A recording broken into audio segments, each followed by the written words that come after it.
Good morning, Pokhara.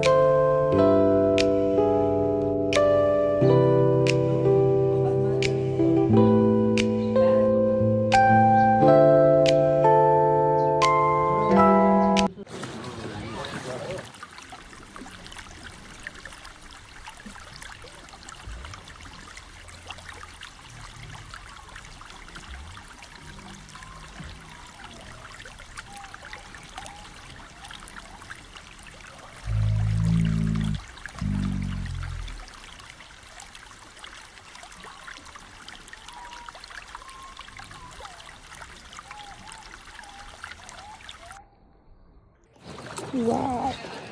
Hello hi everyone welcome back and Radhe Radhe. हाम्रो टुरको दोस्रो दिन हामी पोखरा पुगिसकेको छौँ। यो पोखरा लेक साइड फेवातालको आडेमा भएको अम्ब्रेला स्ट्रिट हो। यो हामी फेवातालमा बोटिङ गर्न जाँदै थियौँ। त्यति बेला लिएको क्लिप हो मैले। फेवाताल नजिकै बसेको थियौँ हामी, लेक साइड भन्दो रहेछ त्यो साइडलाई। एकदम रमाइलो भयो बोटिङ गर्दा। यो चाहिँ हाम्रो सुरक्षाको लागि पहिनाइएको थियो लाइफ ज्याकेट। हामी चारैजना बोटिङमा थियौँ। म चाहिँ फर्स्ट टाइम हो मेरो बोटिङ। अगाडि मेरो हस्बेन्ड बस्नु भएको थियो, पछाडि चाहिँ म अनि हाम्रो साथीहरू चाहिँ फेवा लेकबाट देखिने एकदम स्विट एकदम ब्युटिफुल नजाराहरू।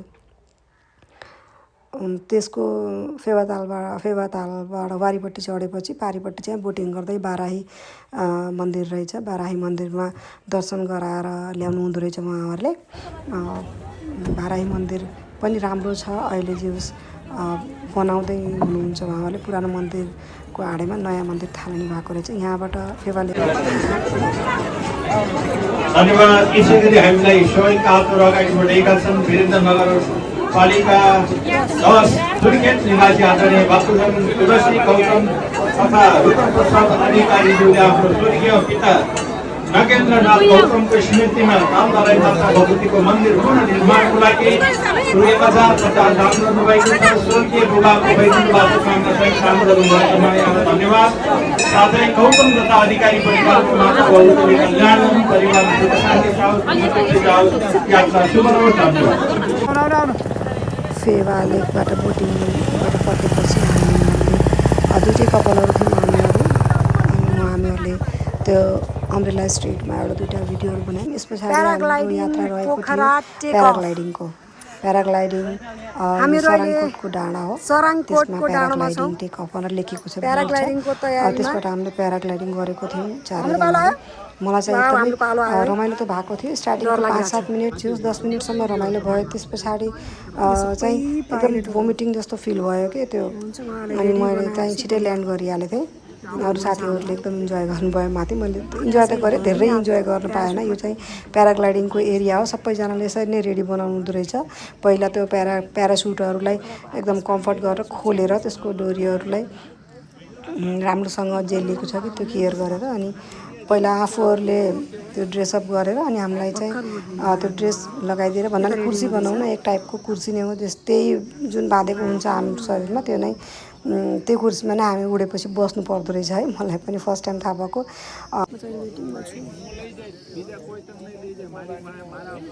हल्का डर मान्छे एक्साइटमेन्ट भयो कस्तो देखिन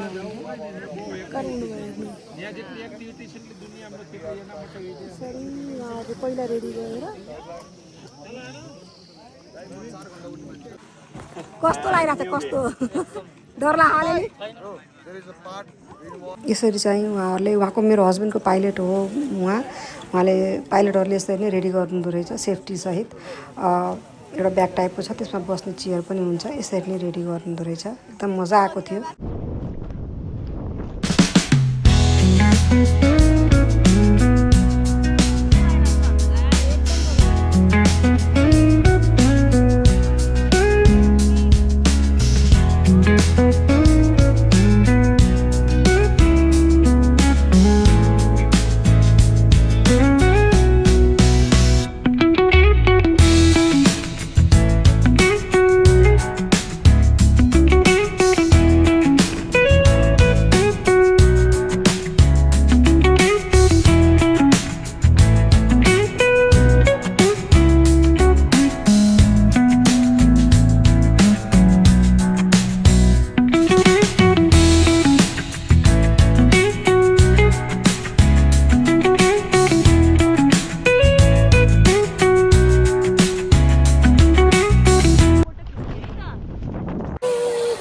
हेरताल, त्यस पछाडि प्याराग्लाइडिङ अनि अब पालो थियो हाम्रो पुम्दीकोटमा रहेको यो शिव भगवानको एकदम ठुलो मूर्तिको त्यहाँ पुगिसकेको थियौँ हामीलाई लगभग त्यहाँ पुग्दा 2:30 अथवा 3 बजेको थियो होला टाइम पनि हेर्दै फुर्सद भएको थिएन हामी त्यो हतारले दौडेर सबैतिर घुम्यौँ पोखरा सबैतिर भन्नाले अब जहाँ जहाँ पुग्नु सक्यो आफू टाइम लिमिट लिएर गए अनुसार पुग्यो राम्रो भयो दर्शन गर्यो जे रमाइलो भयो सबभन्दा समग्रमा भन्दाखेरि त्यहाँ पनि मैले रमाइलो गरेँ यो शिवजीको भित्र बिचमा शिवलिङ छ अनि वरिपरि चाहिँ फुवारा छ फुवाराहरूले शिवलिङमा पानी चढाइ रक्षण जे होस् एउटा त्यो भाव प्रकट गरेको छ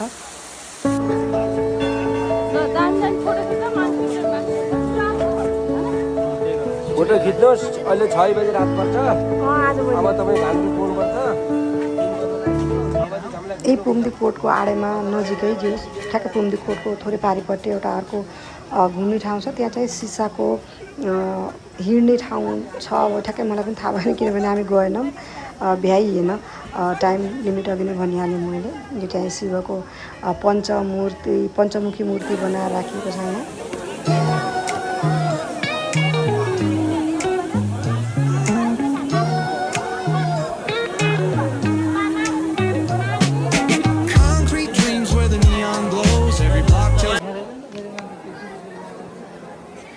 यो शिवलिङ्गहरूमा सबैमा जसले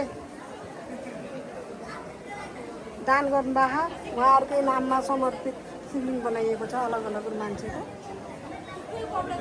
शिवलिङ्गहरू सायद वरिपरि नै छ होला हामी वरिपरिको परिक्रमामा छौँ माथि पनि छन् शिवलिङ्गहरू माथिल्लो तलामा भगवानको आडैमा अनि त्यो अगाडि दुग्रेका फेरि सबै डमरू पनि छ यहाँ शिव भगवानको यति ठुलो डमरू हर हर शम्भु पोखराको पुम्दीकोटमा भएको यो शिव भगवानको डमरू हर हर महादेव सबले दर्शन गरौँ हर हर महादेव पुम्दीकोटको गणेश भगवानको मुख्यद्वार प्रवेशद्वार हर हर शम्भु